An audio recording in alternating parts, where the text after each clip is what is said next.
Hello everyone, আজকে দুপুরের লাঞ্চের মেনুতে একটা ইউনিক রুই মাছের রেসিপি ছিল। হ্যাঁ, তার জন্য রুই মাছটাকে ভাজতে হবে না, কাঁচায় ম্যারিনেট করে রান্না করতে হবে। তার জন্য এখানে আমি 5 টুকরো মাছ নিয়ে নিয়েছি। হ্যাঁ, এখানে সর্ষের তেলটা আমি হাফ কাপ মতো অ্যাড করে নিয়েছিলাম, ওটা ভিডিওতে নেওয়া হয়নি। তারপর আমি এখানে একটা পেঁয়াজ বাটা দিয়ে দেবো। দেন এখানে আমি 2 চামচের বেশি একটু আদা বাটা অ্যাড করব, রসুনটা লাগবে না। এখানে আমি একটা বড় টমেটো কুচি অ্যাড করে দেব।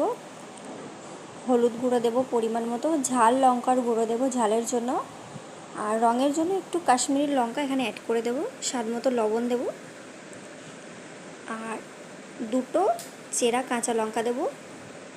দিয়ে আমি ভালোভাবে ম্যারিনেট করে নেব। এখানটা কিন্তু গ্যাসটা কিন্তু এখনও আমি অন করিনি। দেন এবার আমি অন করে দিলাম। কিছুক্ষণ পরে এমন ফুটে আসলে আলতো হাতে মাছগুলোকে উল্টে পাল্টে দেব। এটাকে কিন্তু ঢাকা দিয়ে দিয়ে রান্না করতে হবে। ঢাকাটা খুলে আবারও আমি উল্টে পাল্টে দেব সব মাছগুলোকে।